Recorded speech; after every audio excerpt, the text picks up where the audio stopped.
everybody, welcome back to An America TV. Back again with me, Fifi, and I want to welcome all of our audience and members joining us online. I hope you are doing well and, of course, staying safe during the pandemic of COVID-19.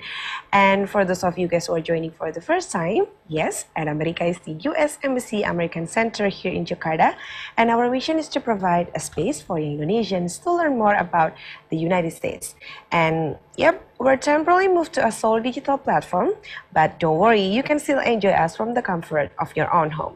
So I want to say hi to you guys who are joining via our social media platform, maybe via Facebook Live, Instagram Live, Twitter, maybe Periscope or our YouTube channel. Don't worry, you can still leave your question for the Q&A section at the comment box for each platform of our social media. And today we're going to discuss about Papua unleashing the power of nature. But wait, before I start the event, I'd like to share with you guys the question for today. So the question for today is, true or false, Jayawijaya is the largest volcano in Indonesia? You guys can also answer the question for today at the comment box for each platform of our social media live. And don't forget to stay tuned until the end of the event because I will give live shout out to you guys with the correct answer. And one more thing, don't forget to take a selfie and tag An America Instagram account during the event. Alright, I think that's it for me. And before I start the event, I'd like to invite Ibu Deidra Avendazora, Deputy Cultural Attaché, U.S. Embassy Jakarta, and also An America Director for the opening remarks. Hello. On behalf of the Embassy of the United States, please allow me to extend a warm welcome to our panelists, moderator, and of course, our online audience. We are so happy that all of you could join us today. Young Changemakers Social Enterprises 2.0 is a fabulous program aimed at melding the best of the business world with the best of what the nonprofit sector has to offer. Many times, young leaders at the crossroads of their lives feel they have to choose either to start their own for-profit business that they hope will bring prosperity to their families and communities, or to choose the path of nonprofits to help fix social injustices and societal challenges. Both are wonderful options, but a third option exists: social enterprises. A social enterprise combines the drive for prosperity with a passion for doing good. These businesses choose to create products and services that paying customers want and that help solve challenges faced by our hometowns, our countries, and our world. Young Changemakers Social Enterprises 2.0 searched throughout Indonesia to find people who wanted to establish or grow their social enterprises. The participants selected for this program have enjoyed mentoring and classroom learning that built their skills in making their social enterprises as successful as possible. Today, we are all in for a special treat. The YCSE participants have put together exciting discussions that explore social issues that matter to them. These are the same social issues that their social enterprises aim to help improve.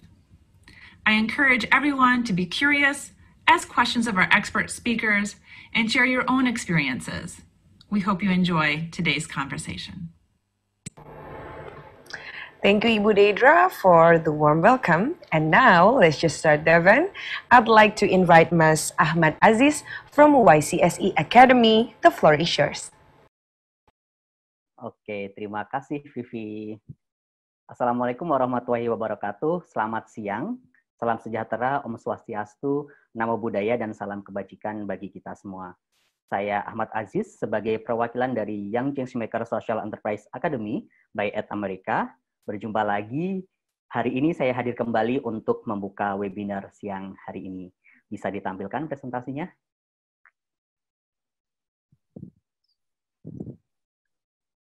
Young Changemakers Social Enterprise Academy adalah program capacity building yang digagas oleh An America bersama campaign.com untuk mendorong dan meningkatkan kapasitas anggota YCLI di bidang usaha sosial. Next slide. Di awal tahun 2020, YCSE 2.0 hadir untuk mendukung dan meningkatkan kapasitas para female social techpreneur, di mana edisi kedua ini berfokus meningkatkan kesempatan bagi pemimpin perempuan di usaha sosial yang menggunakan teknologi sebagai salah satu solusi dalam bisnisnya. Next slide. Dalam program ini terpilih 10 tim yang sudah mengikuti serangkaian kegiatan. Program ini didukung oleh YCLI, Alpha GWC Ventures sebagai coaching class partner, bootcamp partner kita ada Siap, dan para community partner serta media partners kita. Next slide. Kami ucapkan terima kasih juga kepada Artemis Impact, Karta, Great Giant Food, Thermometer by Ofutes, Dale Carnegie, General Electric Indonesia, Willis Toward Watson, Gunung Sewu, dan Grup W yang telah mendukung kegiatan ini, serta memberikan mentorship kepada 10 tim finalis WCSI Academy 2.0. Mari kita lihat keseruan para peserta Young Changemaker Social Enterprise Academy 2.0, Female Social Techpreneur Edition di bootcamp pada Maret yang lalu. Kita lihat videonya. While women represent 50% of the global population, only 1 in 4 people who work in science, technology, engineering, and mathematics are women. Women are not encouraged to take on leadership roles. Sometimes this could lead to a mindset that they should not take the position as a leader. Jadi kalau misalkan ditanya pernah nggak didiskriminasi atau dipandang sebelah mata, pernah. Sociopreneur environment is actually an environment that strongly supports inclusivity. Ketika wanita itu bisa financially independent, dampaknya nggak buat mereka sendiri, tapi juga buat anak-anak mereka. Dengan adanya gender equality di posisi leadership, itu akan membuka wawasan dan cara berpikir dari pemimpin dalam perusahaan tersebut. Banyak bukti-bukti di skala nasional maupun skala dunia itu gitu bahwa leader woman itu it's worth it gitu.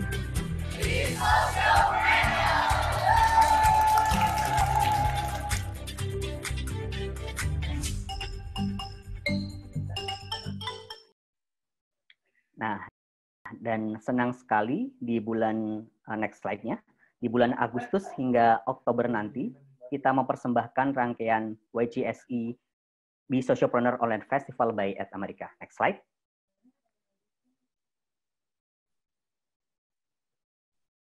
Next slide. Ya, next slide. Teman-teman bisa tandai kalender kalian. Setiap hari Rabu jam 2 siang, kita akan menemani kalian dengan 10 usaha sosial dari seluruh Indonesia untuk membicarakan topik-topik yang menarik pastinya. Next slide. Seperti hari ini, kita akan mendengarkan sharing dari salah satu peserta YCSI Academy 2.0 by At America, yakni tim dari MOI Papua. MOI Papua merupakan produk perawatan tubuh dan kulit asli Papua, mengandung ekstrak buah merah yang merupakan tanaman endemik di tanah Papua. MOI Papua berkomitmen untuk menciptakan produk ramah lingkungan dan juga ekosistem laut di Papua. Menggunakan MOI Papua sebagai produk sehari-hari juga turut membantu perekonomian Papua karena produk ini terbuat handmade oleh masyarakat Papua. Natural, local product, empowering Mama Papua, marine safe products, dan juga exchange free. Next slide. Teman-teman juga bisa mendukung 10 tim YCSI Academy 2.0. Bisa next slide. Dengan memulai program 10 aksimu untuk dukung usaha sosial di Indonesia, #BeSociopreneur di aplikasi Campaign for Change. Next slide.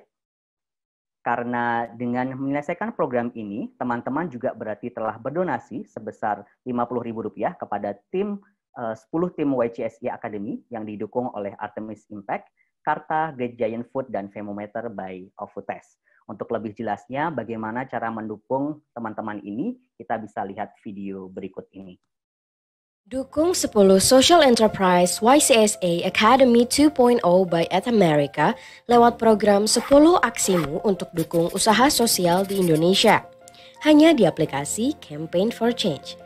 Kamu bisa mulai ikutan dengan cara memilih program, kemudian ketik 10 aksimu untuk dukung usaha sosial di Indonesia.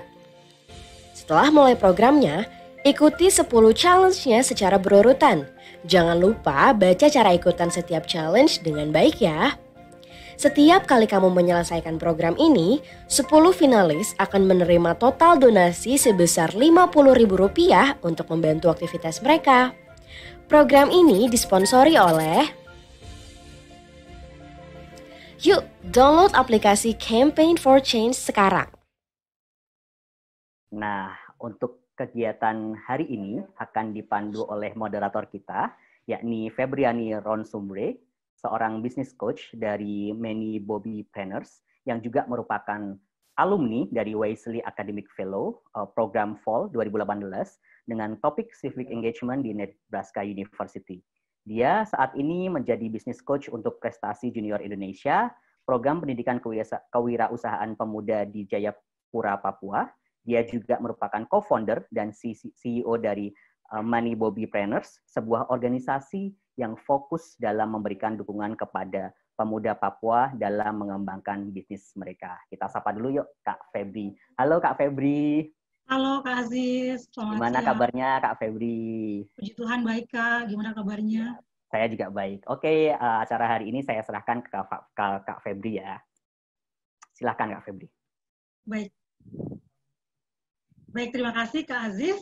Assalamualaikum warahmatullahi wabarakatuh. Salam sejahtera, Om Swastiastu, Namo Buddhaya, dan salam kebajikan.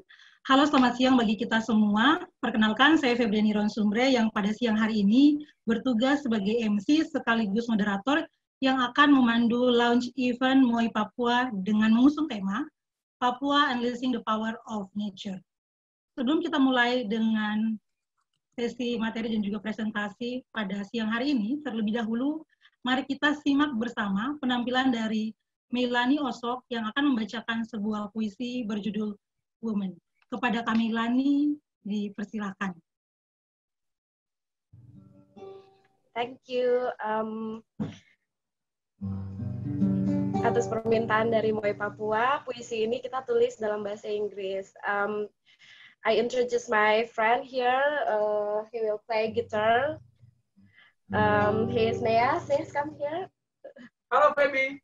Semangat. Okay. This poem called Woman.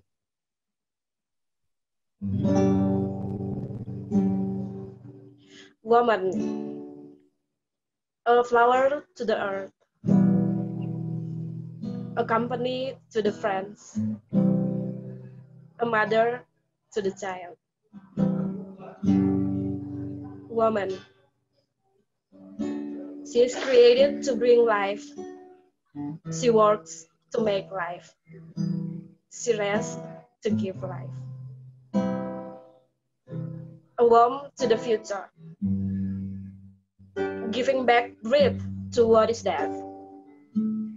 A house where love, warmth, love, responsibility, cry, alive.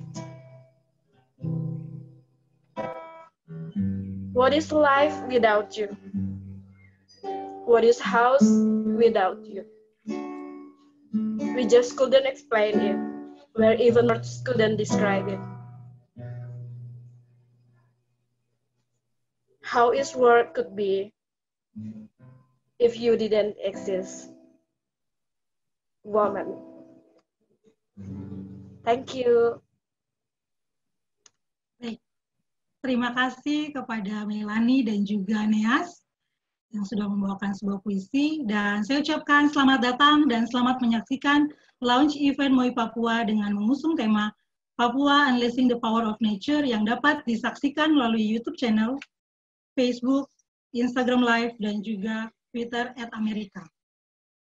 Kegiatan ini terselenggara sebagai tindak lanjut dari Young Changemaker Social Enterprise Academy 2.0, merupakan program capacity building yang digagas oleh @Amerika bekerjasama dengan campaign.com untuk mendorong dan meningkatkan kapasitas anggota Wisely di bidang usaha sosial. Terima kasih kepada seluruh teman-teman peserta webinar, seluruh changemaker, serta social entrepreneurs yang menyaksikan webinar ini dari ujung timur hingga ujung barat Indonesia, serta dimanapun berada. Semoga kita semua dalam keadaan sehat, dan melalui webinar ini boleh mendapatkan inspirasi serta manfaat yang tentunya berguna bagi kita semua. Pada kesempatan webinar ini, @Amerika bersama dengan campaign.com juga MOI Papua mengajak para pelaku usaha sosial untuk dapat belajar dari MOI Papua bagaimana memanfaatkan potensi kekayaan alam dan memberdayakan masyarakat serta memikirkan keberlanjutan dari kelestarian alam. Dan berikut saya akan memperkenalkan MOI Papua, sebuah usaha sosial dari Papua karya Kak Sarah Mirati. Mohon untuk ditampilkan presentasinya. Ya, MOI Papua adalah salah satu peserta dari 9 peserta lain yang terlibat di program YCSE Academy 2.0 yang sudah mendapatkan pembelajaran dari bootcamp, mentoring, hingga kegiatan di hari ini. Next slide. Latar belakang hadirnya MOI Papua yaitu Kak Sarah melihat data kekayaan sumber daya alam seperti pala, vanila, coklat, kopi yang terdapat di Papua, namun ia melihat belum begitu secara optimal digunakan atau dimanfaatkan oleh masyarakat dikarenakan keterbatasan pengetahuan dan juga teknologi serta biaya distribusi yang cukup mahal. Selain sumber daya alamnya, Kak Sarah juga melihat Papua dengan keindahan alamnya, di mana begitu banyak wisatawan yang datang ke Papua untuk menikmati keindahan alam. Terbukti dengan data pengunjung wisatawan atau wisatawan yang tiap tahunnya naik berkunjung ke Raja Ampat. Dan Kak Sarah melihat ini sebagai potensi target pasar yang bisa juga meningkatkan perekonomian dari masyarakat setempat. Next slide. Ya. Sejarah singkat hadirnya MOI Papua yaitu sejak tahun 2016 Kak Sarah berpindah dari Jakarta ke Sorong dan dengan pengalamannya sebagai seorang konsultan kecantikan di sebuah perusahaan produk kecantikan asal Swedia, kemudian Kak Sarah mendapatkan ide mencoba belajar membuat natural skin and body care products menggunakan bahan-bahan dari sumber daya alam Papua dan pada tahun 2017 hadirlah MOI Papua. Next slide. Ya, MOI Papua terinspirasi dari kekayaan sumber daya alam Papua dan pada awalnya produk-produk MOI Papua ini hanya dipakai pribadi oleh Kak Sarah dan juga orang-orang terdekatnya. Namun pada tahun 2018 Kak Sarah mulai dengan menjual produk-produk MOI Papua yang dibuat dari bahan baku yang diambil atau didapatkan dari mitra-mitra petani dan juga mama-mama Papua. Doa dan harapan MOI Papua ke depan bukan saja untuk kesejahteraan masyarakat Papua, tetapi juga bagaimana masa depan alam yang lebih lestari. Next slide. Ya. Untuk itu, pada launch event MOI Papua hari ini, sudah hadir beberapa pembicara kita, adalah 3 orang narasumber, kakak-kakak luar biasa. Saya sapa mereka dengan kakak-kakak, karena merupakan anak-anak muda Papua yang luar biasa, menginspirasi dengan karya-karyanya. Yang pertama, pembicara pada webinar ini ada Kak Jenny Karai, beliau merupakan Papua Social Media Influencer. Kita sapa dulu Kak Jenny. Halo Kak. Halo, selamat siang semuanya. Apa kabar Kak Jenny? Puji Tuhan, kabarnya selalu baik. Luar biasa baik. Iya, ya teman-teman, Kak Jenny juga bertugas sebagai seorang duta komoditas Provinsi Papua dan Papua Barat. Untuk itu, pada siang hari ini Kak Jenny akan memandu kita semua untuk virtual tour mengenal komoditas-komoditas unggulan Papua yang mendunia yang hadir dalam setiap formula produk MOI Papua. Wah, menarik sekali, jadi tidak sabar untuk sama-sama virtual tour dipandu Kak Jenny. Tapi tunggu dulu, saya akan perkenalkan pembicara kedua kita yang berbahagia hari ini, Kak Sarah Mirati, founder dan CEO MOI Papua. Kita sapa. Halo Kak Sarah. Halo. Kak Sarah, apa kabar Kak? Alhamdulillah baik, sehat walafiat. Kak Febri baik? Puji Tuhan baik Kak. Oke, ya teman-teman, Kak Sarah akan mengenalkan kepada kita produk-produk yang dibuat dari komoditas-komoditas unggulan Papua dalam produk tour MOI Papua. Dan selanjutnya pembicara ketiga pada hari ini ada Kak Billy Mambrasar, merupakan staf khusus Presiden Joko Widodo, sekaligus juga alumni YSTLI Professional Fellow. Kita sapa Kak Billy. Selamat siang. Hai, selamat siang semuanya. Selamat siang. Puji Tuhan baik. Tuhan baik, iya. Kita sama-sama dengan Kak Billy nanti bersama berdiskusi. Kak Billy akan memberikan pandangan potensi Papua di era industri 4.0. Ya, baik teman-teman, next slide. Ya, itu ketiga pembicara kita pada webinar dan launch event MOI Papua hari ini dengan tema Papua Unleashing the Power of Nature. Dan teman-teman, saya juga mengingatkan kita lagi untuk dukung usaha sosial peserta YCSE Academy 2.0 dengan mengikuti program dan tunjukkan 10 aksimu untuk dukung usaha sosial Indonesia melalui aplikasi Campaign for Change. Jika kalian menyelesaikan program tersebut, juga berarti telah berdonasi sebesar Rp50.000 dari Artemis Impact, Great Giant Food, Karta, dan Pemometer by Offites untuk pengembangan usaha sosial di Indonesia. Ya, kita akan mulai sesi presentasi, tapi sebelumnya nanti juga akan ada sesi Q&A. Untuk itu saya mau mengingatkan kepada seluruh peserta webinar, jika ada pertanyaan, silakan tuliskan pada kolom komentar pada YouTube channel, Facebook, maupun Instagram @Amerika. Dan tanpa menunggu lama lagi, kita berikan kesempatan kepada pembicara pertama kita, Kak Jenny Karai, untuk mengajak kita mengenal komoditas unggulan dalam virtual tour. Kepada Kak Jenny, dipersilahkan.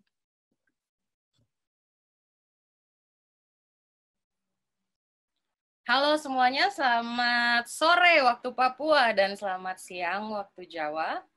Sesuai dengan request dari MOI Papua, saya akan bawa presentasi ini dalam bahasa Inggris. Tapi muka saya tidak akan ada, lebih banyak kita akan lihat betapa indahnya komoditas-komoditas Papua. Silakan dimulai presentasinya.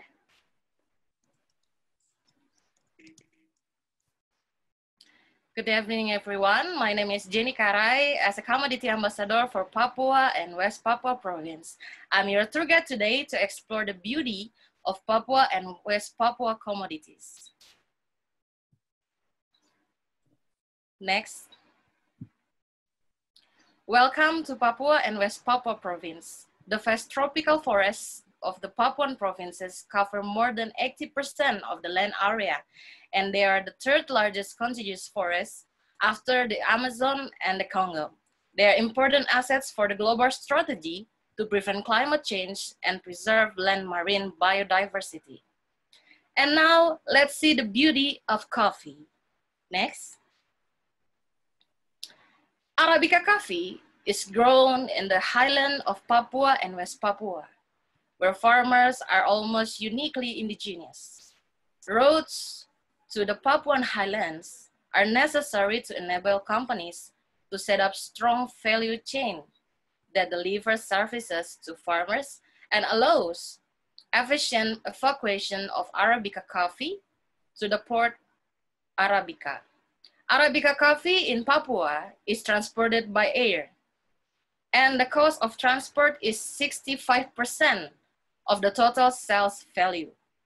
There is an increasing trend in Papua big cities, as well as in Bali and Java, to consume more Arabica coffee, and demand for Papuan Arabica coffee is rising now.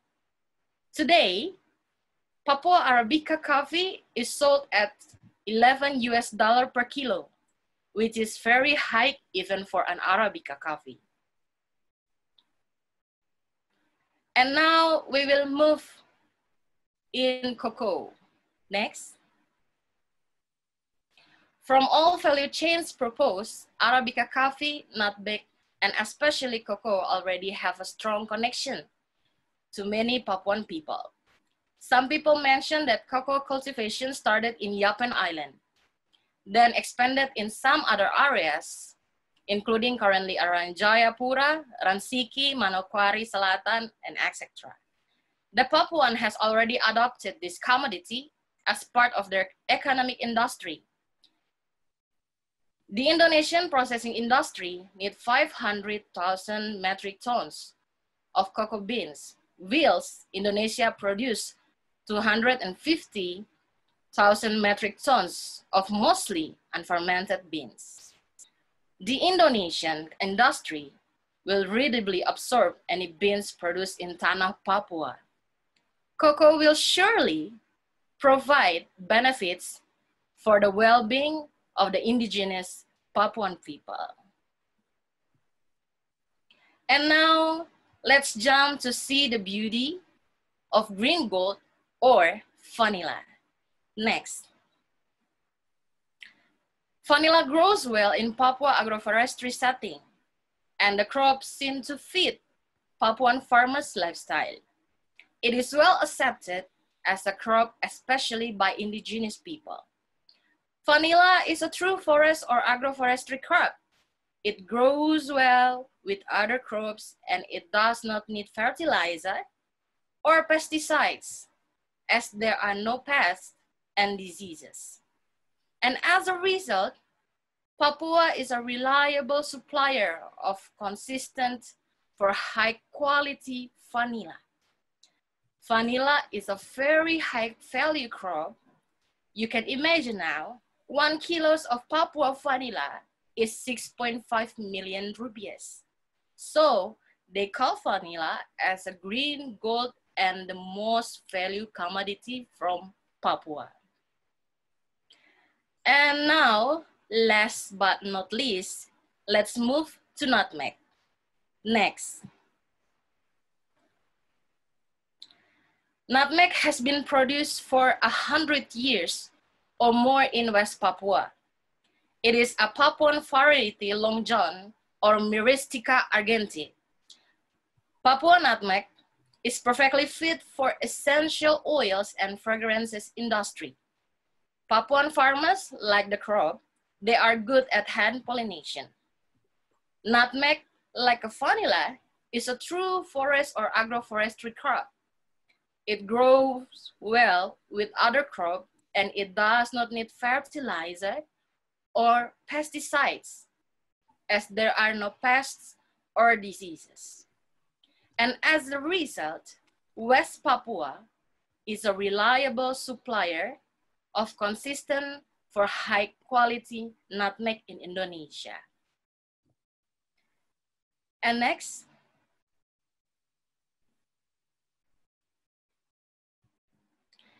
at the end, prime commodities from Papua with all its benefit should be sustainability managed, not only for the welfare of Papuans, but also for preserving of nature's treasure for generations to come. Next. And this is the end of our virtual tour. Thank you for joining with me this evening. Silakan saya kembalikan waktu kepada moderator. Baik, terima kasih Kak Jenny yang sudah memandu kita virtual tour. Kita di rumah masing-masing, tapi kita bisa seperti keliling Papua. Sebentar kita lihat kita main-main ke kebun kopi, kemudian juga kakao, ada vanili, dan juga pala. Terima kasih Kak Jenny. Dan selanjutnya kita lihat bersama, kita dengarkan presentasi dari Kak Sarah, bagaimana Kak Sarah melihat potensi kekayaan alam tersebut, komoditas-komoditas unggulan tersebut yang ada di Papua, kemudian menciptakan produk Moi Papua, dan seperti apa produk Moi Papua. Kita akan mengenal lebih dekat dengan produk Moi Papua dalam produk tour Moi Papua bersama Kak Sarah. Silakan Kak. Halo, selamat siang semuanya. Perkenalkan, saya Sarah, saya founder dari Moi Papua. Hari ini kita akan bercerita juga bagaimana perjalanan Moi Papua dari ide dan akhirnya menjadi sebuah produk yang diharapkan bisa mengangkat perekonomian di Papua juga, dan juga lebih mengenalkan betapa indah dan kayanya Papua ini gitu. Oke, yang pertama kita tadi sudah diceritakan oleh Kak Febri tentang Moi Papua, dan kami adalah salah satu dari peserta dari YCSA Academy 2.0 yang diselenggarakan oleh campaign.com dan @Amerika. Jadi kita di sana belajar bagaimana bisnis kita itu lebih berdampak dan juga sustainable. Nah, jadi cerita awalnya Jadi cerita awalnya kenapa bisa ada Moi Papua? kita lebih mendengar sebenarnya apa sih permasalahan-permasalahan yang dihadapi di sekitar kita gitu ya. Jadi yang pertama kita mendengar bagaimana hasil pertanian di Papua ini supaya jadi lebih bernilai gitu ya. Karena selama ini yang kita tahu hasil pertanian hanya dijual mentahan gitu ya istilahnya. Jadi kayak misalnya kakao dijualnya biji kakao aja. Terus kopi ya bijinya aja, nanti diolahnya di tempat lain. Nah, dari sini, oke, sorry. Next slide. Oke, nah dari sini kita berpikir bagaimana cara meningkatkan nilai jual dari hasil pertanian tersebut gitu ya. Nah kita juga melihat bagaimana supaya mama-mama Papua ini memiliki peran yang lebih terhadap dunia tourism di Papua, karena kita tahu bahwa Papua ini sangat indah sekali gitu ya. Jadi kita ingin bagaimana caranya supaya mama-mama ini juga ikut ada perannya di dalam dunia tersebut gitu kan.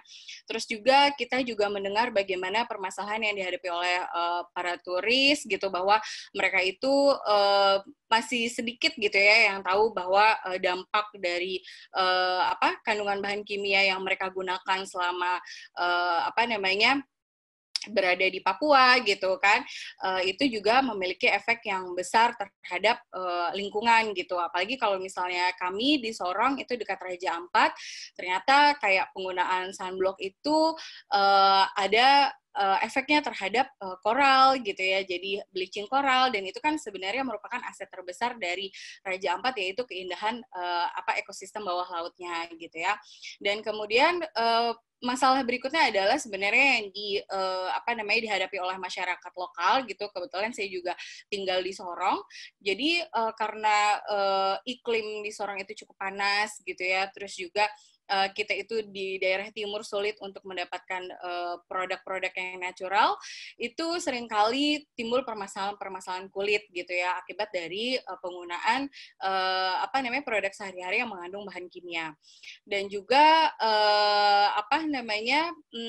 permasalahan selanjutnya ini adalah permasalahan sampah gitu ya. Kalau di Sorong dan Raja Ampat ini merupakan daerah turis untuk Raja Ampat itu biasanya penggunaan kemasan sekali pakai untuk toiletries gitu ya, itu yang biasa digunakan di resort ataupun yang dibawa oleh pelancong gitu ya, itu menjadi problem juga gitu yang kita hadapi bersama gitu. Jadi next slide. Nah, dari permasalahan tersebut kita mencoba bagaimana memberikan sebuah solusi lah ya gitu ya, melalui produk Moi Papua ini. Jadi Moi Papua itu kita bekerja sama dengan para petani lokal, bagaimana untuk mengedukasi bahwa apa yang mereka lakukan, bertani gitu kan, memelihara kebun gitu ya, kebun coklat, kebun kopi dan sebagainya, itu sebuah pekerjaan yang luar biasa gitu ya, yang dampaknya sebenarnya menjanjikan sekali gitu kan. Jadi kita mencoba mengangkat nilai jual dari hasil panen yang mereka kerjakan gitu ya. Terus juga kita mengajak mama-mama Papua gitu ya untuk mengolah bahan baku menjadi bahan setengah jadi maupun bahan jadi yang ada di produk-produk Moi Papua, supaya mama-mama ini juga merasakan dampak ekonomi gitu ya. Jadi meskipun misalnya di rumah aja, tapi mereka tetap bisa mengerjakan misalnya membuat VCO, dan akhirnya mereka mendapatkan tambahan penghasilan. Terus juga mereka melihat bahwa oh ternyata kelapa ini bisa menjadi berkat buat saya gitu dan keluarga saya, dan akhirnya dia lebih mencintai alamnya juga gitu dan menjaganya gitu. Terus juga kita mengedukasi pelancong bagaimana menggunakan produk-produk yang ramah lingkungan agar mereka juga memiliki peran yang baik gitu untuk lingkungan di Papua yang mereka datangi. Terus juga dengan adanya MOI Papua ini, kita berusaha untuk menciptakan produk yang ramah lingkungan, karena memang kita sudah berkomitmen bahwa kita menggunakan bahan-bahan yang natural gitu. Jadi nanti harapannya limbahnya gitu ya, yang kadang mungkin tidak kata gitu ya, kayak limbah sabun gitu ya, itu juga mudah untuk dipakai oleh alam gitu ya. Nah, terus kita juga menggunakan kemasan yang berusaha untuk minim sampah gitu ya.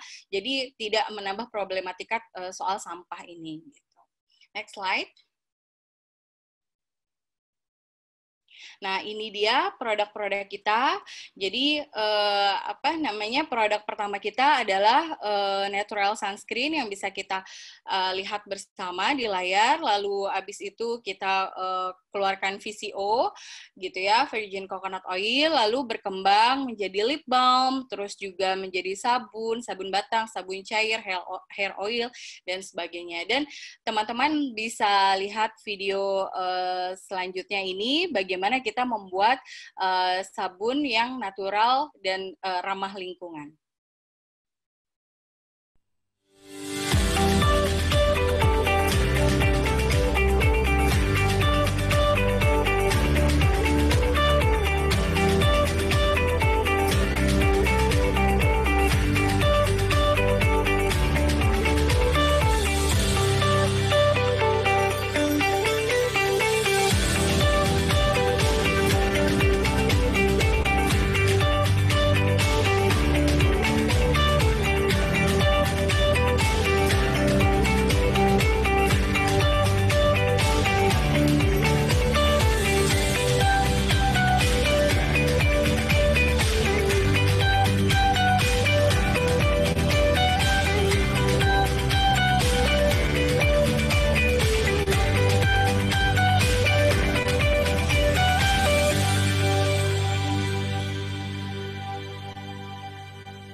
Oke, itu tadi teman-teman bisa lihat bagaimana proses pembuatan sabun natural yang kita produksi. Next slide. Nah, jadi teman-teman juga bisa lihat bagaimana perjalanan kita MOI Papua selama ini sejak 2018. Jadi awalnya MOI Papua ini memang hanya sekedar untuk kebutuhan pribadi gitu ya. Tapi lama-kelamaan kita juga coba ke orang-orang terdekat dan akhirnya mereka mendapatkan respon yang baik.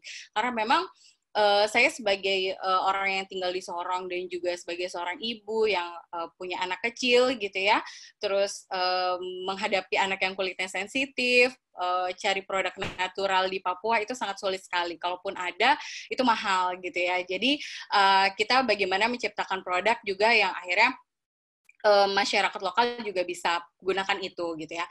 Jadi awalnya kita uji coba gitu ya, membuat produk-produk yang natural ini gitu. Saya belajar bagaimana membuat produk hair, skin, and body care dengan cara yang baik gitu. Jadi bukan cuma sekedar DIY gitu ya.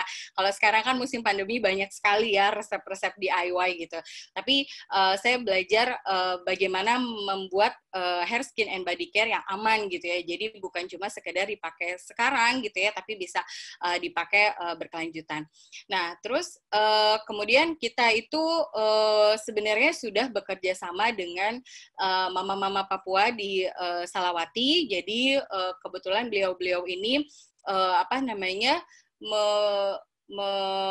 menyediakan mengolah VCO gitu ya untuk bahan setengah jadi dan bahan jadi yang MOI Papua pakai.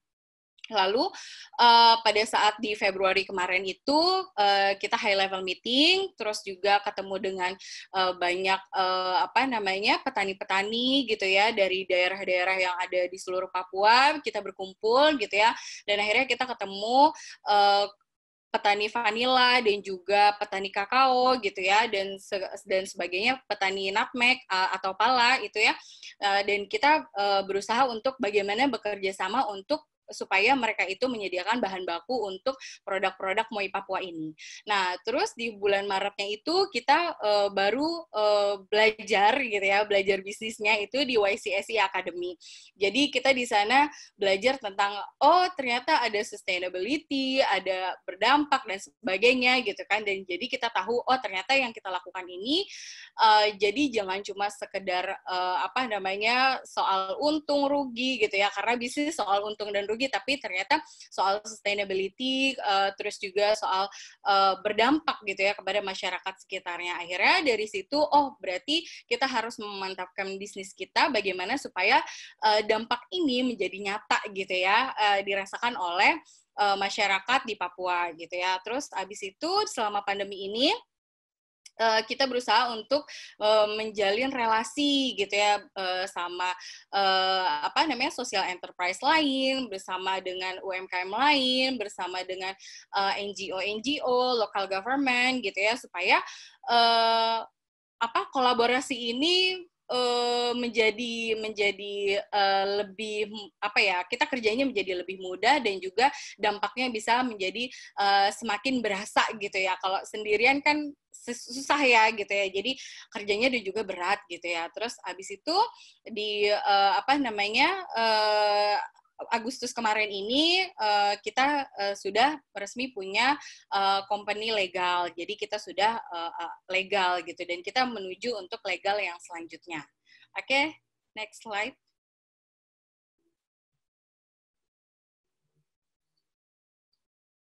Next slide. Oke, jadi sebelumnya. Jadi kita juga mau cerita selama pandemi. Jadi kita juga ingin menyemangati sesama UMKM juga ya, yang mungkin merasa bahwa sekarang ini kita kayaknya susah ya, jadi ya susah bareng-bareng gitu ya. Jadi kita ceritain sedikit bagaimana kita berdaya selama pandemi. Jadi sebelum pandemi kita juga memang melakukan R&D gitu, research and development gitu ya, dan selama pandemi juga kita jadi lebih sering juga research and development. Terus sebelum pandemi itu kita lebih banyak untuk menjualnya itu B2C atau langsung ke customer gitu ya produknya. Dan selama pandemi itu kita nggak cuma B2C aja, tapi juga kita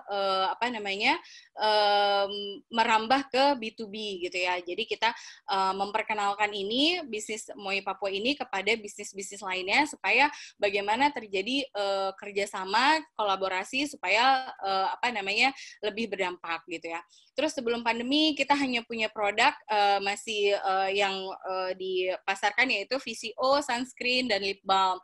Tapi selama pandemi ini kita R&D, kita punya produk jadi tambah gitu ya. Jadi ada liquid soap gitu ya, sabun cair, sabun batang, shampoo bar gitu ya, sampo batang gitu ya. Terus juga ada hand sanitizer, juga ada juga hair oil gitu ya.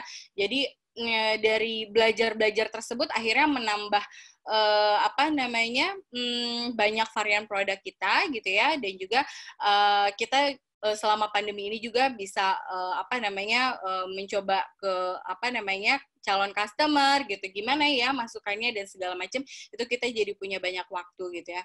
Terus juga kemarin di Agustus seperti saya ceritakan tadi, kita akhirnya kita menjadi sebuah PT gitu ya selama pandemi gitu kan.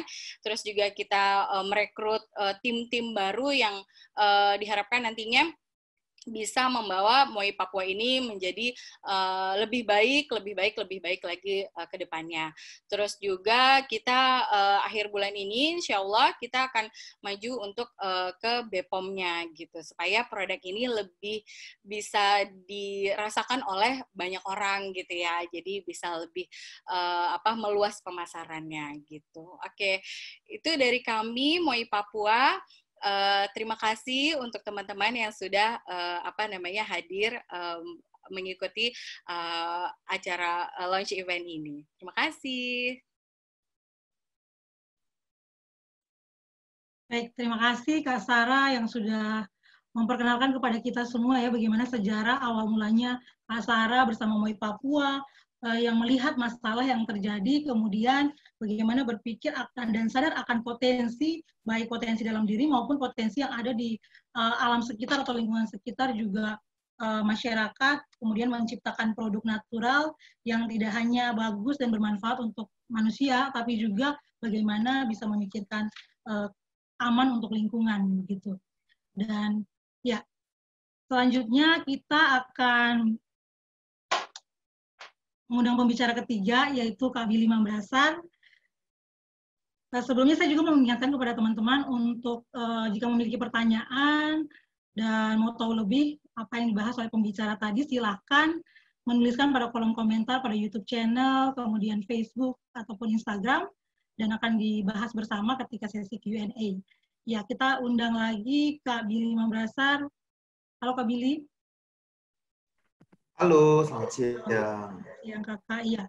Kak Billy Mambrasan ini juga adalah pendiri Yayasan Kitong Bisa dengan fokus pada pendidikan informal bagi anak-anak yang kurang mampu di Provinsi Papua dan Papua Barat. Selain itu, Kak Billy juga salah satu dari pendiri Papua Muda Inspiratif, sebuah gerakan kolaborasi dari pemuda Papua untuk menginspirasi dan mendorong percepatan pembangunan kesejahteraan di Papua. Iya. Itu profil singkat dari Kak Billy, dan ya seperti yang kita ketahui saat ini Kak Billy dipercaya sebagai staf khusus Presiden Joko Widodo, dan Kak Billy akan memberikan pandangan potensi Papua di era industri 4.0. Sebelumnya, terima kasih banyak ya Kak Billy, sudah boleh menyempatkan waktunya di tengah kesibukan tugas, dan ya sebelumnya Kak Billy juga adalah seorang social entrepreneur. Dan bagaimana nih Kak Billy? Boleh cerita singkat terkait kegiatannya sebagai staf khusus juga sebagai seorang social entrepreneur. Oke, saya boleh apa sudah kelihatan? Ya.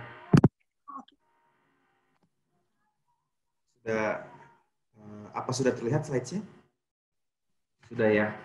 Ya, Oke, ya selamat siang semuanya. Terima kasih atas kesempatan. Ini keren sekali MC-nya. sudah acara ini. Kemudian saya mengucapkan terima kasih buat kawan-kawan saya, Stefani Putri, terima kasih sudah mengundang acara ini, Ibu Rosi Ramadhani yang juga sudah memfasilitasi acara ini, pembicara-pembicara yang lain, Jenny, Karai, inspiratif as always. Kemudian Febriani MC, lalu Sarah kita sudah kenal lama dan bekerja sama. Jadi kita anak-anak yang hadir hari ini, anak-anak Papua yang ada di sini, itu kita sudah berkolaborasi di berbagai event, di berbagai acara, dan ini menunjukkan bahwa kita kalau mau membangun Indonesia, tentunya prinsipnya adalah harus berkolaborasi seperti yang kita lakukan hari ini. Kalau kita berteman dengan baik, saya berteman dengan Ibu Rosi sejak tahun 2015, berteman baik hingga hari ini 5 tahun sudah pertemanan kami, kolaborasinya adalah kita bisa bikin banyak hal baik. Pertama, tadi sampaikan bahwa kenapa penting sekali manusia-manusia seperti Sarah, manusia seperti Jenny, manusia seperti Febriani ini menjadi penggerak pembangunan di Papua dan Papua Barat, karena pembangunan itu harus berlandaskan pembangunan manusia nih. Jadi sebenarnya kenapa sih harus banyak entrepreneur muda? Kenapa harus banyak social entrepreneur? Kenapa harus banyak social initiator? Karena pembangunan berbasis manusia adalah tentang bagaimana manusia-manusia ini dapat membangun negaranya sendiri, dapat membangun daerah sendiri, dapat membangun Indonesia, instead of kita fokus kepada pembangunan fisik semata, tapi kita bangun manusianya. Ketika kita bangun manusianya, maka akan lahir Jenny Karai yang lain, akan lahir Febriani Ronsumbre yang lain, akan lahir Sarah yang lain. Manusia-manusia Papua ini, mereka akan termultiplikasi untuk membuat pergerakan-pergerakan yang ketika semuanya berkolaborasi, bergandengan tangan, maka proses pembangunannya itu akan lebih cepat tercapai. Gitu. Jadi fokus kepada manusia daripada kepada pembangunan fisiknya. Kita melihat bahwa pendidikan di Papua dan Papua Barat itu sudah naik, investasi budget pendidikannya naik cukup signifikan. Saya rasa kami generasi yang lahir tahun 1992 merasakan bagaimana pemerintah betul-betul menginvestasikan effortnya untuk mengirimkan kami ke berbagai sekolah ya. Human Development Index di Papua Barat naik walaupun masih di bawah angka nasional, tetapi sudah naik. Then this is something that we have to be thankful for. That how progressive the country has been investing in the people. Also, if you take a look at the school participation rate increases, although it's below the national rate, but we can see the progress so far. However, if we take a look at the people going to school, like myself, like Jenny, for instance, like Febriani, most of us have been getting scholarship to study as high as possible. We finish our undergrad, we finish our master's degree, but when we come back, we don't know what to do, like most of us. Not all people like Sarah understands that I want to make a soap or a beauty product. Not all people like Jenny understands that I want to be an influencer, I want to be an I want to be a commodity ambassador. I want to inspiring other people by being a literacy ambassador or something. Not all people understand that if you have the degree, if you have your ijazah and then graduate, you don't know what to do after, right? So we want, and this problem becomes another problem in Papua and West Papua right now, in which as the numbers of the people going to school increasing, people with the ijazah, with the diploma, who have been unemployed also increasing. So that's very important. That's a very important issue that we have to think about on how can we, translate the human-centered development concept that I've explained before with the fact that more and more Papuan youth going to school with the ability of us to come back and develop our country, develop our land. At the same time, this is very interesting. At the same time, as the numbers of unemployed people, especially us coming from Papua with their diploma, waiting for job, most of us think that I want to be a public servant. Aku mau jadi PNS, aku mau nunggu kesempatan PNS, mana nih lowongan PNS harus dibuka karena saya sudah selesai S1, S2, saya mau daftar. Dan akhirnya kita menunggu dan tidak semua orang berkesempatan memperoleh kesempatan untuk bekerja sebagai PNS. At the same time, there's a huge opportunity for us to involve in a creative economics called UMKM. So what Sarah is doing, what Jenny is doing, what I am doing is called UMKM. We've involved ourselves in UMKM, tapi beda-beda UMKM-nya. Kalau Jenny di dalam dunia kreatif, konten, dan seterusnya, Sarah langsung di jualan produk, beauty product, and myself bekerja lebih di venture capital yang tadi disebutkan Febriani sebagai Papua Muda Inspiratif dan juga social entrepreneur. We work in a different sector, but three of us are working in the UMKM sector. So, aku mau ulang sedikit lagi. Kita lihat lebih banyak anak Papua yang pergi sekolah, tapi kembali kemudian dengan ijazah, bingung mau kerja di mana, lalu menunggu kesempatan PNS. Akhirnya, kalau kesempatan PNS kita menunggu kesempatan dan akhirnya banyak yang belum menganggur atau belum mendapat kesempatan. Di sisi lain, ada kesempatan besar untuk bergabung dalam sektor UMKM seperti yang saya, Sarah, dan Jenny geluti, yaitu sektor UMKM yang berbasis dunia industri. If you take a look at the numbers, 89.2% of the total workforce in Indonesia is absorbed in the UMKM. And 99% of the total job opportunities are in the UMKM sector.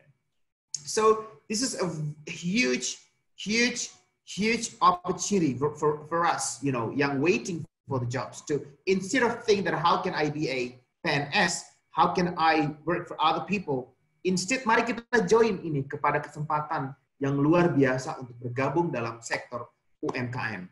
Oke, kita lihat bahwa education itu bukan tentang hanya sekolah untuk mendapat ijazah, tapi education is about when I get the knowledge, when I get the training, how can I come back and utilize the knowledge that I've got to create welfare for myself, for my family, and provide jobs for other people. And that's what Sarah is doing with the Moi Papua.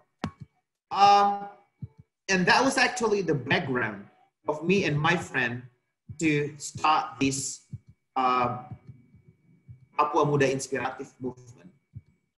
Papua Muda Inspiratif movement is we try to combine all inspirational Papuan who think that we want to develop our land by utilizing our talent in the creative sector, in the UMKM sector. Mari kita kolaborasi sama-sama untuk mengencourage anak-anak yang lain untuk yuk kita membangun Indonesia dari Papua. We can see how progressive Indonesia is when we develop our land. Dan spirit dari Papua Muda Inspiratif adalah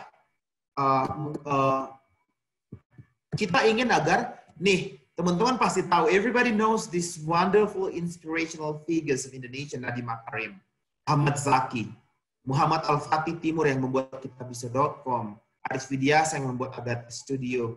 All these inspirational youth, if you take a look at them, you are very inspired by what they do, but by the impacts that they're doing, by the positive movement that they've done. The big question that I also posed to the president when I met him is I told Mr. President, I said to Pak Jokowi, I asked him, Pak Jokowi, I also want to take a look at seseorang seperti Nadiem Makarim yang buat Gojek juga dari Sorong, Papua Barat. Seseorang yang bisa bikin Agatha Studio itu juga dari Kupang, NTT. Seseorang yang bisa bikin kitabisa.com itu juga dari Ambon, Maluku. I want to take a look at the youth from the Eastern Indonesia also are being capable to scale themselves up and be as equal as this wonderful, inspirational Indonesian youth. Jadi jangan hanya training yang berputar ada di Jawa aja, kemudian opportunity yang hanya terpusat di Jakarta dan sekitarnya yang membuat teman-teman di Indonesia Timur, baik Papua, Maluku, NTT, don't get the same opportunity to be, having a entrepreneurial training to join the UMKM sector and the creative sector. And I am amazed by the initiative done by the America and then the US Embassy, by the trainings provided. Also, I heard about the Junior Prestasi 18 years. So I salute and appreciate the initiative done by the US Embassy in Indonesia, that they conducted different programs and different trainings to increase the accessibility of the Eastern Indonesian youth to get the trainings so then they can scale themselves up to, kind of chase this Western Indonesia part to be also inspirational entrepreneurs. So Sarah, today presenting her products, she's only one of these hundreds and even thousands of Papuan youth right now ready to say that I am ready to develop Indonesia from Papua, that I am part of this big country, and I also want to be, part of the story of the greatness of Indonesia as a nation. These wonderful people, they have a similar recipe, and I want to tell you guys who are listening to my story today, if you want to be somebody who not only study, graduate, get your degree, and look for jobs. Instead, be someone who open job opportunities to other people so that we can increase our welfare, we can reduce the poverty. This is something, the takeaways that you can learn from my presentation today. You have to be very innovative. You have to think of the ideas out of the box, like what Sarah's stories today. Sarah inspired by the beauty of Papua, and she thought that maybe I can, produce a beauty products that can, that are based on the natural ingredients that can be used by people to be healthy and feel pretty without using inorganic materials. And Sarah comes up with innovative ideas of making the Moi products. So, you know, anyone can be as innovative as possible to think of something that you want to produce to be your business ideas. You also have to be a risk taker. You have to be visionary. You have to have strong leadership because you need to lead a team. And of course, to lead a team, you need to have a leadership, you know, leadership capabilities. And I want to encourage you to join organizational activities, trainings. And I know At America provides lots of leadership trainings that you can take a look at the website, join. And I tell you guys, I am one of the alumnus of YSEALI, the Young Southeast Asian Leaders Initiative. Jadi saya alumni YSEALI juga. Saya di tahun 2015 bergabung dalam program YSEALI dari Kedutaan Amerika, dan puji Tuhan itu melatih kepemimpinan saya begitu baik sekali. Saya kemudian membuat gerakan yang tadi Febriani katakan, Yayasan Kita Bisa, lalu beberapa social enterprise, dan juga termasuk PT Papua Muda Inspiratif dan Gerakan Papua Muda Inspirasi bersama dengan teman-teman Papua yang lain. Semua karena leadership training that I got. So if you now listening to my story and you haven't involved yourself in the leadership trainings, I want to encourage yourself to, you know, start involving yourself in the training so that you can have this leadership ability to make change. Also, you have to be a problem solver, an agent of change. What do I mean by agent of change? I give you, you know, Jenny as an example. Jenny studied and then finished her undergrad, and then she decided to be a digital influencer by posting inspirational quotes in her Instagram. And the reason Jenny mau memposting postingan-postingan yang juga saya ikuti dengan setia ya, Jen, di Instagram kamu dan sosial media kamu, adalah untuk kemudian menggugah rasa inspirasi, untuk menggugah motivasi dari anak-anak Papua yang lain, agar juga melakukan perubahan yang sama.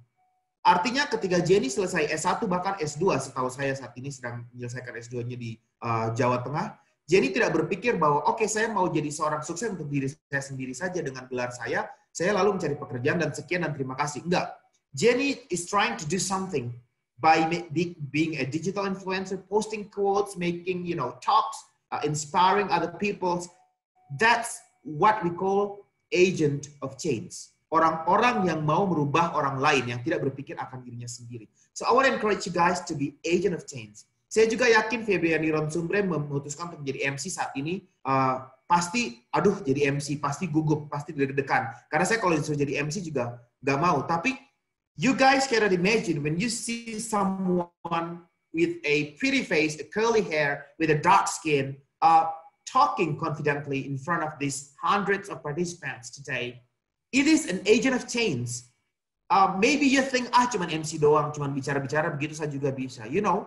But no, this is not something yang kita bisa remehkan. This is a decision to be an agent of change. Kita merubah pandangan bahwa seseorang dengan stereotyping tertentu pun bisa melakukan hal yang sama. Dan saya yakin Sarah juga pasti punya kesempatan untuk membuat bisnisnya di tempat lain, tidak di Sorong. Mungkin bisa di Jawa. Lebih mudah jual produknya, lebih mudah mengiklankannya. Tapi Sarah dan Teguh diligently making the products in Sorong with the whole challenges, with the whole difficulties. Because what? Because of what? Because they want to be agent of change. So these are 6 ingredients, if you guys want to take away, learning from the people that we see today to, you know, to kind of change our country to be a better one. By developing our Asia from Papua, from Eastern. I do believe if we collaborate, if we work hard, kita akan melihat Indonesia yang akan progres, bukan nunggu tahun 2045, bahkan sebelum tahun 2045 kita udah jadi negara yang besar gitu. So in summary, I want to close my presentations today, mengatakan bahwa satu, kalau kita sudah sekolah setinggi-tingginya, kita sudah punya ijazah, kita bukan berpikir untuk, mungkin saran saya untuk mencari pekerjaan, tapi kalau bisa kita malah membuat pekerjaan tersebut dengan cara involve ke sektor kreatif, UMKM atau digital. Banyak kesempatan yang kita bisa lakukan. Dengan kita membuka pekerjaan buat orang lain, kita akan mengurangi kemiskinan, kita akan mengurangi angka pengangguran, dan kita akan menjadi agen-agen perubahan, gitu, agent of change. Yang kedua, ini adalah 6 hal yang bisa teman-teman pelajarin bagaimana kita bisa menjadi orang-orang seperti Nadiem Makarim, orang-orang seperti Al-Fatih, Ahmad Zaki, Febriani, Jenny, Sarah, orang-orang yang saya sudah ceritakan hari ini. Mereka memiliki komposisi yang sama, yaitu 6 hal yang kita dengarkan hari ini. Yang ketiga, saya sebagai bagian dari pemerintah pun sangat berharap kami pihak pemerintah dan seluruh stakeholders yang ada di Indonesia bisa meningkatkan lebih banyak lagi training-training kewirausahaan, juga termasuk akses-akses permodalan buat teman-teman Papua yang mau mengusahakan usaha-usaha mereka dalam sektor digital dan UMKM. Karena anak-anak Papua sekarang itu sudah keren-keren, maksudnya udah keren kayak gitu. Bukan hanya Jenny, bukan hanya Febriani nih. Saya kasih tunjuk foto-foto banyak yang lain ya, yang bikin hal-hal yang keren. Ada Willy Sombuk yang bikin Wheel of Coffee di Manokwari, perusahaan kopi yang terintegrasi. Ada yang bikin sagu Kitorang, teman-teman dari Kitorang di Raja Ampat, Neil Ayuwoi, Olivia Rumere dan teman-temannya. Ada yang bikin brownie sagu Papua di Manokwari. Ada yang bikin jelajah sorong, which is happen to be suaminya Sarah, yaitu Mas Teguh dan teman-temannya. Ada yang bikin ikan asar saireri, namanya Rosara Reni, seorang perempuan Papua yang ada di Jayapura, menjual ikan asar dari dalam toples. Ada yang bikin ubah dari ugar trip di Fakfak. Ada yang bikin Papuan souvenir. Ada yang bikin Moi Papua. Ada yang bikin Plaza Coffee Nani Uswanas di Fakfak. Ada yang bikin sayuran hidroponik. Ada yang bikin minyak rambut khusus untuk perempuan berambut keriting di Jayapura. Ada yang bikin wisata Kobani dan toko sayur Manokwari, Simon Tabuni, dan teman-temannya. There are a lot of inspirational Papuan youth now ready to be part of the Indonesian development. Sudah menjadi tugas semua stakeholders, baik pemerintah maupun pihak swasta, untuk berinvestasi di anak-anak ini agar kita men-scale up mereka. Kita mendukung gerakan-gerakan seperti Papua Muda Inspiratif, seperti App Amerika, seperti Junior Prestasi App Junior, seperti training-training yang lain yang telah dilakukan, lebih banyak lagi training untuk meningkatkan akses mereka ke entrepreneurship. Saya pikir itu dari saya, semoga dapat menggugah semangat kita semua. I'm pretty sure we are inspired and we're ready to kind of take actions to step forward and develop our country. Thank you.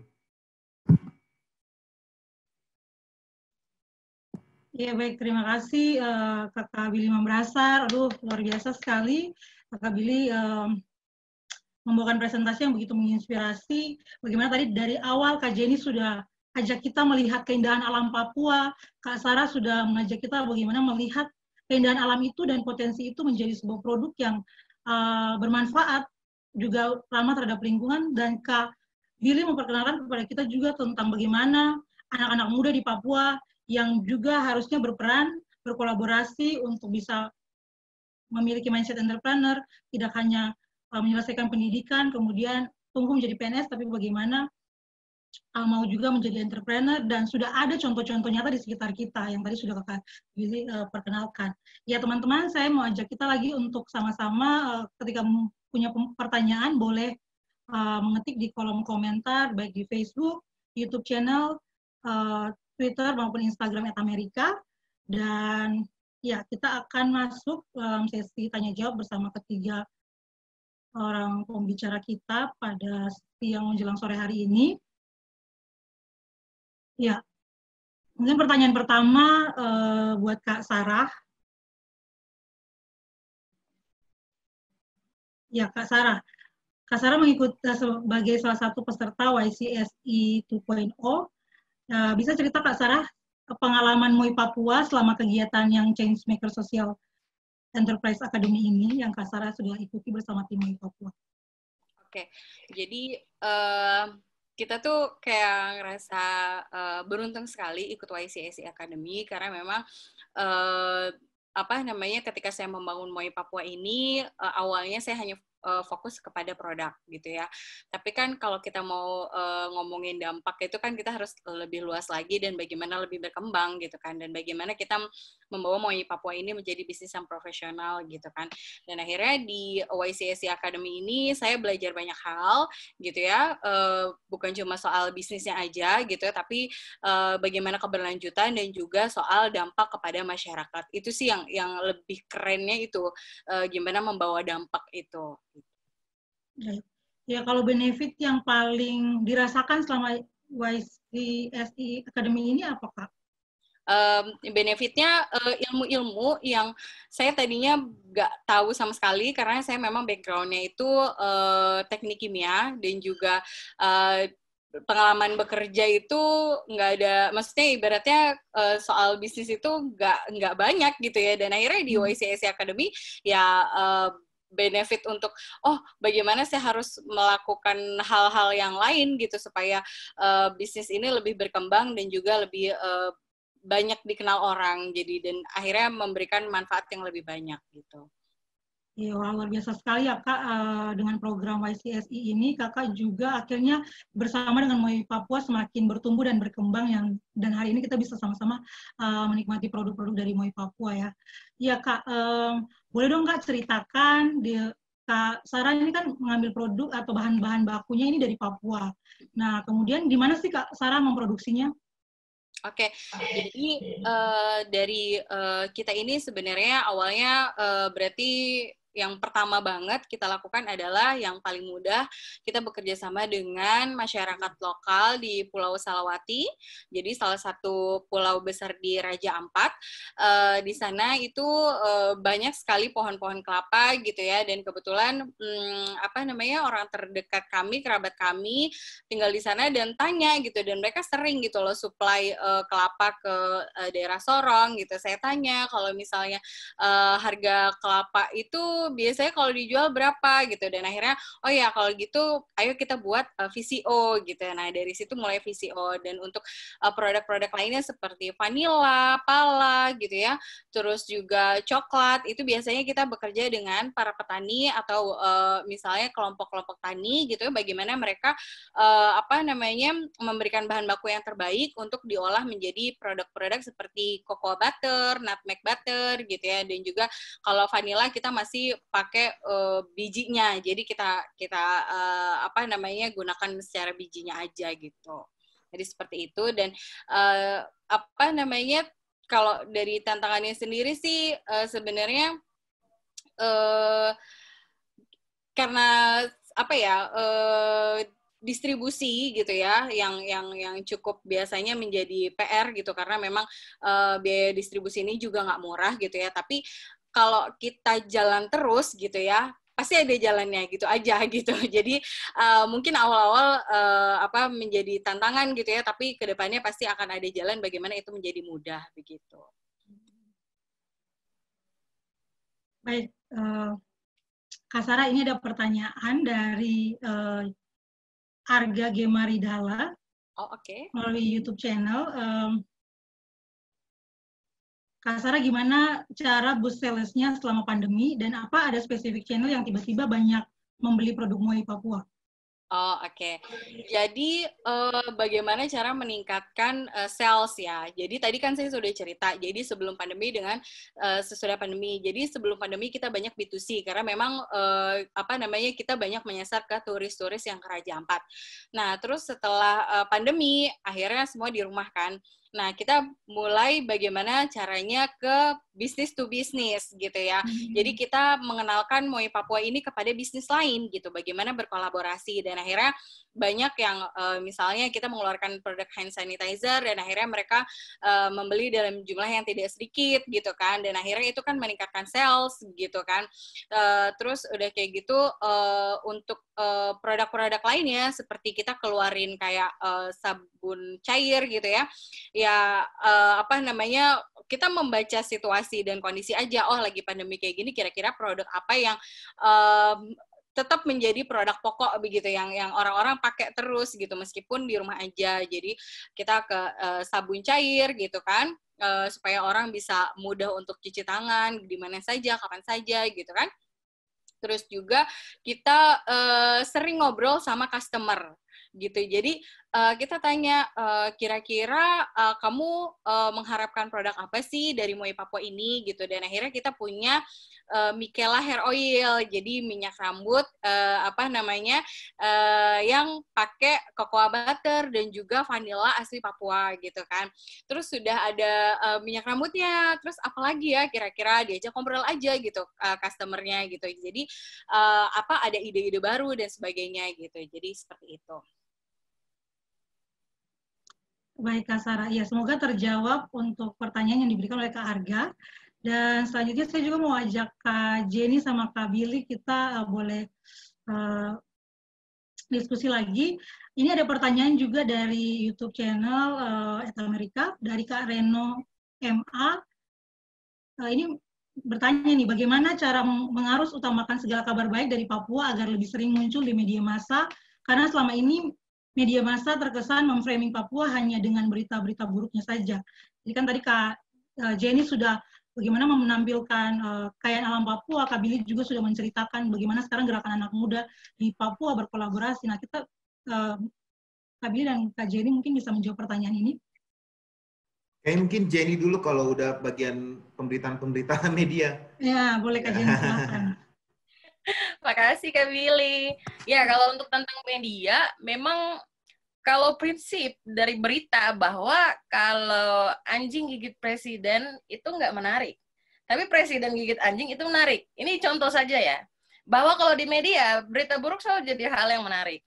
Nah, untuk membuat ini tidak terlalu banyak muncul, itulah di mana peran anak-anak muda yang punya sosial media, punya pengaruh di media, itu punya andil besar untuk bisa membagi konten-konten yang positif, untuk membawa wacana-wacana yang positif. Sehingga lihat aja teman-teman kita yang punya konten-konten positif, itu ada kan yang sampai viral, bahkan lagu, bahkan itu jokes dan lain-lain. Itu salah satu contoh di mana sekarang sosial media punya kekuatan, bukan cuma media-media besar doang, seperti itu. Sehingga untuk teman-teman yang berpikir, iya kenapa ya sekarang tuh media taunya cuma framing yang jelek-jelek. Ya kalau dibilang cuma memframing yang jelek-jelek saja, ya I don't think so gitu loh. Karena mereka juga pasti kasih yang positif-positifnya seperti itu. Hanya memang porsinya ini yang harus dipertanyakan. Dan itu dia, how to handle-nya adalah anak-anak muda Papua yang memang punya posisi yang strategis, yang punya sosial media, yang punya banyak massa, itu bisa sekali gunakan sosial platform sosial media yang ada seperti Instagram, Facebook, dan lain-lain untuk membangun dan membrandingkan Papua bahwa, hey, kita tuh bukan yang jelek-jeleknya doang loh, kita tuh bukan yang cuma koteka doang loh, kita tuh bukan yang cuma teriak-teriak M doang loh, tapi kita juga punya hal-hal yang lain yang bisa untuk didorong ke depan untuk menjadi hal-hal positif yang bisa dicontoh, seperti itu. Ya, saya berikan kepada Kak Billy. Ini sudah lengkap, sudah sangat lengkap. Sudah sangat lengkap dari Jenny. Baik, ya. Terima kasih Kak Jenny. Itu berarti pesan yang sangat baik ya, bahwa kita sendiri sebagai anak-anak muda, sebagai orang Papua jadi seperti ya duta sendiri untuk memperkenalkan Papua, bahwa Papua tuh juga baik, punya karya, anak-anak muda yang punya karya-karya luar biasa bisa kita munculkan atau tampilkan melalui sosial media kita pribadi. Iya. Selanjutnya saya mau tanya kepada Kak Jenny selaku Duta Komoditas di Provinsi Papua dan Papua Barat nih. Kak Jenny melihat sekarang anak-anak muda juga sudah mulai mengembangkan usahanya. Nah, bagaimana Kak Jenny, apa semangat yang mau Kak Jenny bagi sebagai seorang Duta Komoditas supaya anak-anak muda kita mungkin mau melihat potensi kekayaan alamnya, tidak hanya mau menjadi pemanfaat daripada potensi alam tersebut, tapi bagaimana juga turut menjaga kelestarian alam seperti yang Kak Sarah lakukan. Oke, itu ada satu slide menarik dari Kak Billy tadi tentang 6 poin bahwa setiap pribadi itu harus punya inisiatif, harus belajar leadership, harus melihat potensi. Jadi teman-teman, ini pertanyaannya adalah mau jadi follower apa mau di-follow? Nah, mau yang cuma jadi tonton kesuksesannya orang atau mau sukses juga? Nah, ini pilihan-pilihan independen dari setiap pribadi. Sekarang kita bilang Papua indah, belum tentu 10 tahun ke depan Papua punya indah-indah tadi yang dikasih tunjuk, itu tetap ada loh. Karena apa? Semuanya itu nanti akan berhubungan dengan free will-nya masing-masingnya kita. Apakah kita mau ambil andil di dalamnya, bahwa kita mau komitmen untuk menggunakan produk-produk yang natural, apakah kita juga mau menjadi salah satu orang di dalam yang ambil andil, atau kita mau jadi penonton aja nih. Seperti itu. Dan juga untuk teman-teman yang juga bertanya, gimana ya cara untuk kontribusi? Beli produk natural. Bila perlu jadi salah satu yang jadi salah satu yang juga ngikut untuk memproduksi Atau bisa juga teman-teman yang punya sosial media seperti saya, misalnya kalau saya ngambil sisi dari influencer ya, bantu untuk promosiin. Yang tadi teman-teman lihat di slide-nya Kak Billy, gimana di slide-nya Kak Billy pun Kak Billy mempromosikan produk-produk anak-anak Papua yang udah di launching, yang udah ada seperti itu. Dan beberapa juga kalau dilihat di dari Febri ya, dari beberapa pengusaha yang Febri handle itu juga keren-keren banget. Karena apa? Anak-anak muda ngambil andil gitu loh. Bukan cuma nonton, ih keren ya, ih cuma love doang, like doang, ketinggalan nanti lama-lama. Jadi ayo ambil peran anak muda. Jangan sampai kita akhirnya cuma jadi penonton, nanti orang-orang udah sukses nanti kita iri. Itu kan lucu. Jadi ayo ambil perannya. Jangan cuma jadi penonton, ikut berpartisipasi di dalamnya. Seperti itu. Baik, ya. Terima kasih ikut berpartisipasi ya Kak Jenny, tidak hanya jadi penonton saja, itu pesan yang baik sekali buat kita. Kak Billy, saya mau tanya nih, ya sudah banyak anak-anak muda yang juga mau jadi pengusaha sekarang. Nah, di era industri 4.0 ini bagaimana strategi pemerintah dalam membantu pelaku usaha ataupun melakukan pemberdayaan UMKM di Papua untuk berkembang di era ini? Saya pikir kalau arahan dari Pak Presiden Jokowi sudah jelas sekali untuk menginsentifikasi pelaku UMKM, dan hal itu berlaku di seluruh Indonesia dari Sabang sampai Merauke. Sekarang tinggal eksekusinya saja di lapangan, harus kita akselerasi. Tadi Jenny bilang bahwa jangan cuma nonton, ambil action. Nah, saya salut dan apresiasi buat beberapa teman-teman Papua yang langsung ambil action. Setahu saya hari ini teman-teman dari Papua Muda Inspiratif, mereka sedang mencoba mendorong atau melobi terus agar agar program-program UMKM dari pemerintah itu menyasar anak-anak muda Papua agar mereka dapat dimodalkan. Dan saya lihat minggu lalu Kepala Dinas Perindako Provinsi Papua pun sudah turun tangan langsung bertemu dengan para pelaku usaha-usaha UMKM anak muda Papua di kafe, salah satu kafe yang dimiliki oleh anak Papua juga, yaitu KKS Termain Tindong, yang memiliki kafe atau usaha dalam bidang kulineri. Dan di situ Pak Laduani sebagai Kepala Dinas Perindako Provinsi menunjukkan komitmen beliau untuk menyalurkan dana dari pemerintah secara langsung, khususnya Kemenkop UKM, untuk membiayai bisnis-bisnis yang dikerjakan oleh teman-teman seperti itu. Jadi kita lihat komitmen pemerintah itu cukup kuat sekali. Kita anak-anak muda pun harus proaktif untuk ke pemerintah. Nih, kita ke Dinas Perindako terdekat, kita ke Dinas Koperasi UMKM terdekat, kita bilang, mana hak saya, mana permodalan untuk saya, kayak gitu. Kita vokal, kita minta, karena itu dana permodalan itu ada. Tinggal kita yang harus minta, itu haknya kita. Gitu. Jadi saya dorong teman-teman yang punya usaha maju dan sampaikan aspirasimu, minta dukungan kepada pemerintah. Begitu Febriani dari saya. Baik ya. Jadi di tengah semangat anak-anak muda yang sudah berminat kewirausaha, di situ juga ada pemerintah yang sebenarnya sudah siap membantu dan mendukung kita.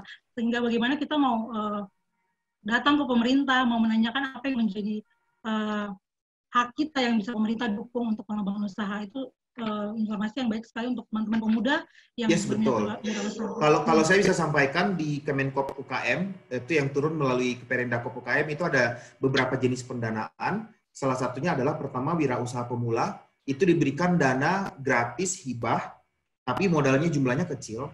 Asalkan teman-teman mengikuti pelatihan yang akan diberikan oleh Perindakop.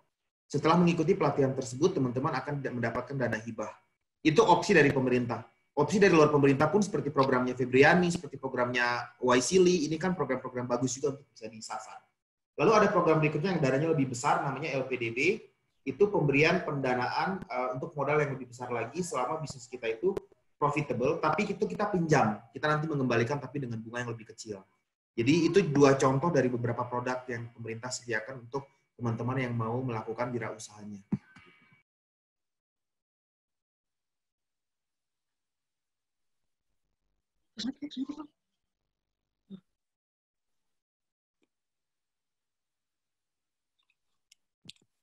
Oke, tadi sudah saya sampaikan begitu. Terima kasih. Oke. Baik, terima kasih Kak Billy. Ya, selanjutnya Kak Sarah ada pertanyaan lagi dari yang dituliskan di Facebook @Amerika. Yang saya ingin tahu soal produk MOI Papua adalah mengenai kandungan-kandungan yang ada di dalam produk tersebut. Apa ada hasil uji lab dan sehingga konsumen tidak ragu lagi untuk membeli produk MOI Papua? Oke, terima kasih untuk pertanyaannya. Jadi saat ini MOI Papua itu membuat produk itu berdasarkan hasil literatur yang ada mengenai manfaat dari komoditas-komoditas yang kita pakai. Nah, untuk uji lab sendiri kita masih dalam proses karena kita akan menuju ke legalitas BPOM yang akan kita lakukan di akhir bulan ini, insya Allah. Gitu. Ya, berarti sebentar lagi MOI Papua punya produk-produk bisa dijamin aman untuk digunakan oleh semua konsumen daripada produk MOI Papua. Selamat ya, Kak. Makasih. Ya.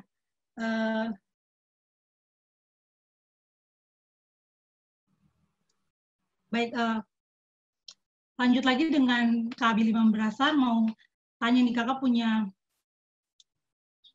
harapan untuk teman-teman pemuda, pelaku-pelaku UMKM yang ada di Papua ini seperti apa ke depannya, Kak? Harapan saya kalau bikin usaha itu kan sebuah perjalanan yang tidak mudah. Jangan berpikir, oke, saya mau mulai usaha nanti perjalanan mulus saja. Enggak, ini akan banyak rintangan, halangan, tangisan, air mata, drama-drama, bakalai. Itu semua bagian daripada kita punya siklus melakukan bisnis. Tetapi percayalah itu semua proses yang akan mendewasakan kita sebagai manusia. Oleh sebab itu jalani proses tersebut dengan lapang dada, dengan lapang hati, penuh kedewasaan. Tadi Jenny bilang bahwa ketika orang sukses jangan iri, tapi kita contoh kesuksesan orang tersebut, kita maju, kita dengan kesuksesan kita sendiri. Jadi maju terus, tapi dengan kesiapan hati yang kuat. Ketika kita gagal sekali jangan menyerah, gagal 2 kali jangan menyerah, gagal 3 kali jangan menyerah. Ada orang yang gagal 3 kali, 4 kali, 5 kali, 7 kali, 12 kali. Kegagalan, perbedaan orang yang gagal dengan sukses adalah mereka yang sukses adalah mereka ketika ketika mereka gagal, hampir berhenti, mereka memutuskan untuk tidak berhenti. Mereka maju terus sampai sukses. Jadi itu saja pesan saya, kalau sudah mulai usaha, sudah jangan berhenti. Jangan berhenti, maju terus. Kalau gagal-gagal, tidak ada yang beli kita produk, kita sudah usaha untuk promosi tapi belum laku juga. Pokoknya intinya don't give up, maju terus sampai nanti dia akan sukses. Gitu. Baik. Pokoknya maju terus, jangan menyerah, itu pesan dari Kak Billy. Kalau dari Kak Sarah nih, yang juga sekarang merupakan pelaku usaha dan memulai usahanya juga dengan sebuah ide, kemudian ada kendala. Nah, Kak Sarah mau bagi semangat atau pesan apa nih buat teman-teman muda yang mungkin juga lagi baru mulai usaha di bidang yang sama? Oke, kalau dari saya buat teman-teman yang lagi merintis bisnis, sebenarnya modal utama dari bisnis itu adalah mental gitu ya. Kalau banyak orang yang bilang modal utama itu uang, itu kalau menurut aku enggak gitu ya, karena uang banyak, uang sedikit adalah cobaan gitu ya bagi pelaku bisnis gitu ya. Jadi intinya gimana mental kita siap, itu karena passion kita juga gitu. Jadi niatnya membangun bisnis ini apa gitu, semangatnya membangun bisnis ini apa gitu. Jadi ketika pas kita udah kayak gak ada jalan keluar lagi, udah buntu banget gitu ya, itu kita balik lagi gitu. Sebenarnya kita lagi ngapain sih gitu kan, memulai bisnis ini karena apa gitu. Jadi seperti itu. Jadi lebih baik kuatin mentalnya karena bisnis kayak hidup aja, kita nggak tahu sih gitu gimana di depannya gitu ya, tantangan-tantangan apa di depannya, jadi ya lebih siap mental aja sih gitu. Baik, iya. Jadi modal utamanya bukan cuma uang tapi juga mental dari seorang pengusaha itu. Terima kasih Kak Sarah. Selanjutnya closing statement ataupun pesan yang mungkin mau disampaikan oleh Kak Jenny Karai. Kalau untuk saya, pesan terakhir buat para anak muda, silahkan ambil peran. Alam mau sekaya bagaimana, tapi kalau kita tidak ambil peran, ya cuma jadi penonton. Dan juga, ayo mulai untuk berinvestasi kembali kepada bumi. Mulai gaya hidup yang lebih alami, lebih natural. Karena ujung-ujungnya barang yang bagus kalau tidak dijaga juga rusak. Begitu juga dengan alam. Dan juga untuk teman-teman anak muda, yang seperti tadi saya bilang, ayo ambil peran, jangan jadi penonton. Jangan iri, ayo ngambil peran sukses. Jangan cuman jadi orang yang cuma bilang wow ini, wow itu, love ini, love itu. Terima kasih. Terima kasih kepada ketiga pembicara kita ya, Kak Jenny Karai yang sudah mengajak kita virtual tour, kemudian Kak Sarah Mirati yang sudah memperkenalkan kita dan menjadi inspirasi kita pada hari ini, bagaimana dengan produk MOI Papua yang dikembangkannya, kemudian Kak Billy Mambrasar juga sudah banyak berbagi dan bercerita juga terkait seperti apa anak-anak muda saat ini dan juga peran pemerintah dalam mendukung anak-anak muda untuk terus berkembang, terutama dalam pelaku UMKM. Ya, demikian webinar sekaligus launch event MOI Papua, yang mana kegiatan hari ini merupakan rangkaian dari Business Yearpreneur Online Festival by America. Semoga kita semua dapat memperoleh inspirasi guna kemajuan kita bersama. Dan terima kasih lagi saya ucapkan kepada Kak Jenny, Kak Billy, dan juga Kak Sarah yang sudah membagikan inspirasi dan juga informasi kepada kita semua. Dan ya teman-teman, sekali lagi saya ingatkan untuk terus mendukung usaha sosial peserta YCSI Academy 2.0 dengan mengikuti program dan tunjukkan 10 aksimu untuk dukung usaha sosial di Indonesia melalui aplikasi Campaign for Change. Jika kalian menyelesaikan program tersebut juga berarti telah berdonasi sebesar Rp50.000 untuk pengembangan usaha sosial di Indonesia. Dan terus dukung MOI Papua sebagai usaha sosial dengan membeli produknya. Kita sudah turut mendukung pengembangan produk lokal dari Papua serta berpartisipasi dalam pemberdayaan masyarakat dan juga menjaga kelestarian alam Papua. Saya Febriani Ronsumbre, sampai jumpa di lain kesempatan dan selamat sore. Untuk sesi selanjutnya saya kembalikan ke Igai. Okay, thank you to all of our speakers and also all of our moderator for sharing the great session today with America TV. And so guys, back again with me, Fifi. So earlier in the event, I asked you guys a question for today. And the question is, true or false, Jayawijaya is the largest volcano in Indonesia? Sounds a tricky question. And the answer is, Jayawijaya is not a volcano. In fact, since Jayawijaya is the highest mountain in Indonesia, you will find eternal snow on the mountaintop. And we already have the winner for today, and congratulations to Anton Junet from YouTube for answering correctly. Congratulations, Anton. And so thank you to everyone who has participated. Don't forget to tune in again next time to get a shout out from us. And now you may be wondering, how can you develop an idea for a place like this? Don't worry, simply go to our website at www.atamerica.or.id. Go to collaborate with us and create an event. All of event proposals coming to us will be reviewed and your event might be featured here soon. Don't forget to also subscribe to our newsletter for all of our weekly event updates that will be sent straight to your inbox. Also, don't forget to follow our Facebook, Twitter, and Instagram at ATAmerica, and also subscribe to our YouTube channel. Okay, thank you for joining with America TV. I'm Fifi. See you next time. Bye.